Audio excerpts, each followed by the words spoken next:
I have bipolar depression, paranoia, and anxiety, and I take medicine for all of them. This is my nighttime medicines, and this is my morning time medicines, and they make me sleep really, really heavily, really heavily, and then the withdrawals are really annoying because I can't sleep, and it's really bad. Being bipolar makes me feel alone sometimes. Having anxiety,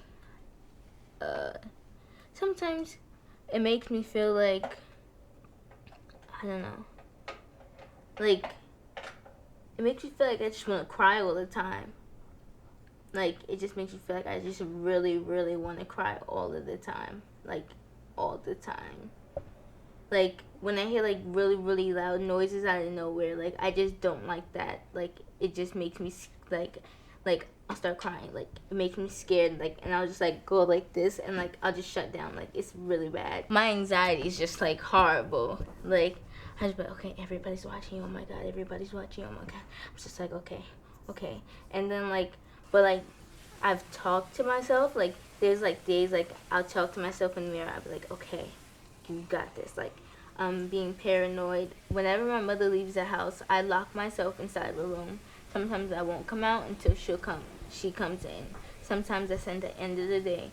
If I say if I see a scary commercial, one time she went to the Bronx to see her friend in the hospital, and I called her crying. I was Mommy, I'm sorry, but I can't do this anymore being inside the house.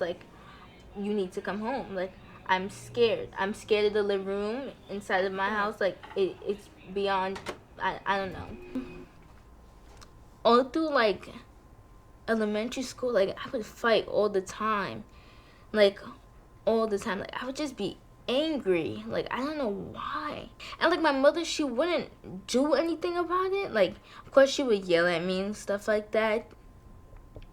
But then it would just be she wouldn't notice anything because I was smart. I still am smart, but it's just she didn't do anything because I was smart. And it's just so if my grades weren't as good and stuff, then you would pay more attention to me. My father's side of the family, they just thought they treat me like an eyesore. My grandfather, he was my depression was the same thing as an in denial drunk. And I don't get I was crying then, but I don't get that whole comparison. What? I tried to tell my grandmother, I would give examples about what they said about me and the stuff that was going on, my mental illnesses and stuff. And I gave all of the examples that were going on, and I tell her exactly how I felt each and every time. And then she was well, maybe you shouldn't talk to this side of the family. My family reacted was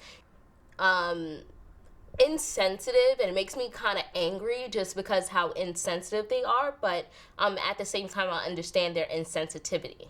And when I say understand, I understand where it stems from and how things are not spoken about and how they're pushed under the rug. They would say basically I don't need the medicine, or why they take they're just completely against doctors in general, and I don't understand why. I feel they have a fear of doctors. It's not much of a choice to take medicine because there are days when I get super duper angry, and then I'll text my best friend. I'll be I'm just done with this. I'm done. I'm not taking any of the medicine. And she'll be Acacia, but you have to. I'm just no, Ashley. I'm done with it. I'm just done with all of it. And then I'll wake up in the morning, and then my mother would try to make me take medicine, and I'll tell her I'm on strike. It's tiring every day, and then it's just I can't say if I want to just randomly spend the night at my best friend's house. I can't do that because I have to make sure I'm taking my medicine. And then I told you about the withdrawals. If I have my withdrawals and stuff like that, my mood it changes and stuff like that. It changes say I'll be mad out of nowhere. And then I'll just start crying.